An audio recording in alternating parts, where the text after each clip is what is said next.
Well, good morning. I'm Brent Adams here with your Rural Strong Morning Ag Report here for this Thursday, September 21st, the 264th day of 2023. Leading off the headlines this morning, all eyes in the commodity markets are understandably on the U.S. harvest progress this time of year.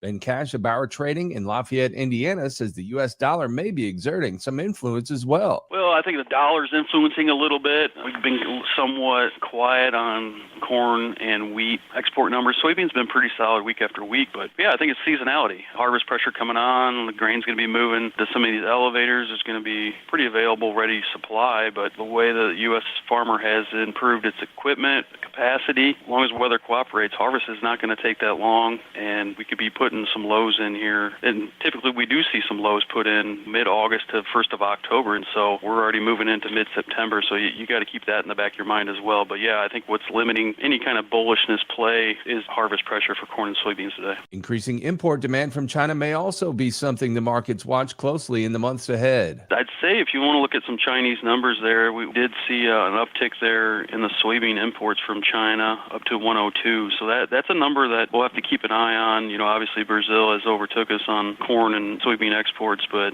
seeing that Chinese demand number come up on imported soybeans is pretty interesting to see there. So that's 102 million metric tons versus 91.6 the prior year. So we'll see if that continues or not. They are forecasting right at 100 for 2003-24 Chinese soybean imports, but corn imports are also up to 23 million metric tons. So since they opened up that market to Brazil, they have been importing more corn. They've also seen some flooding up in some of their prime corn ground up there, so their harvest may be a little shorter than expected, so we can possibly see some more corn exports to China here. I'm sure we're getting pretty competitive there. That's Ben Cash of Bauer Trading. More information about his firm is available at BauerTrading.com. That's BOWER trading.com. Well, a modest rebound in U.S. wheat production and supplies is improving the outlook for profitability among grain elevators that store wheat. Futures market carries have improved for all three major classes of wheat, and the buy basis is widening following a bigger harvest. The larger harvest follows 2 years of poor production and a historic run of inverted futures markets that sap profitability for storing wheat. CoBank economist Tanner Emke says the flood of cheap Russian wheat into the global market may have created a false sense of security in the world wheat market. Russia is currently harvesting a near-record wheat crop with substantial carryover inventories from last year's record-sized harvest. Well, dry conditions remain the predominant trend in the USDA's latest topsoil moisture condition report.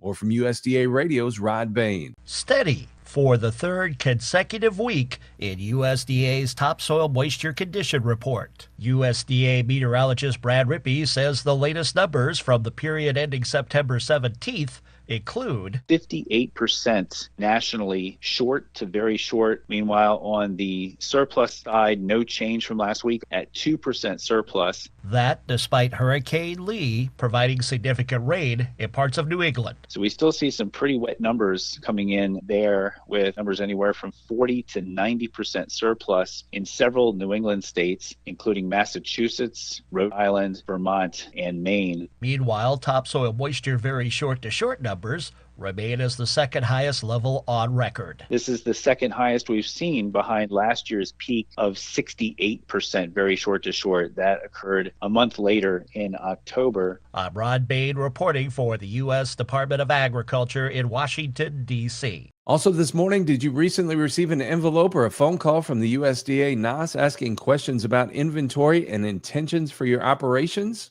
Participating in the USDA Hogs and Pigs Survey has a lot of benefits for pork producers, according to Anthony Fisher, agricultural statistician with USDA NAS. On a broad level, survey participation, it improves the data's accuracy and reliability, and it also removes bias.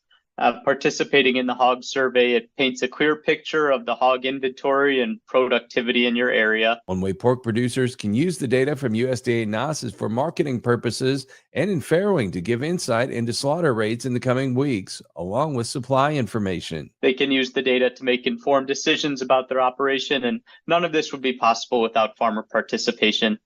It's also important to remember that from a methodology perspective, smaller operations, they're sampled at a lower rate than larger ones. So Weights are attached to them to account for an operation size. The Hogs and Pigs report has been published every quarter since 1867. So there's a rich time series of information that displays how the hog industry has changed. The report can give some clarity to the direction of where the industry is headed in the future. But it's important to note that NASS doesn't comment on the potential market implications of the report. But some items that farmers always follow are the pig saved per litter, the farrowing intentions, and the inventories by state. The National Pork Board will be hosting a Hogs and Pigs Report webinar on September the 28th at 3:30 p.m. Central with Alton Kahlo, head economist with Steiner Consulting Group, evaluating the report. Register for the webinar at porkcheckoff.org. Farmers are given the option of filling out a confidential paper or online survey. Fisher said requests will be sent to pork producers 1 month before the release date. This is because farmers are asked to give their hog inventory as of the first of the month. The surveys are usually mailed about 5 weeks before the release, and calling generally begins about 4 weeks before the release. So respondents can also complete the survey online the day before the reference date, up until data collection ends, which is usually around the middle of the month. And finally, this morning, apples are a fall staple, showing up in everything from lunchboxes to pies to cobblers, crisps, and cider. However, new data from USDA's Economic Research Service shows a majority of apples are used in juices.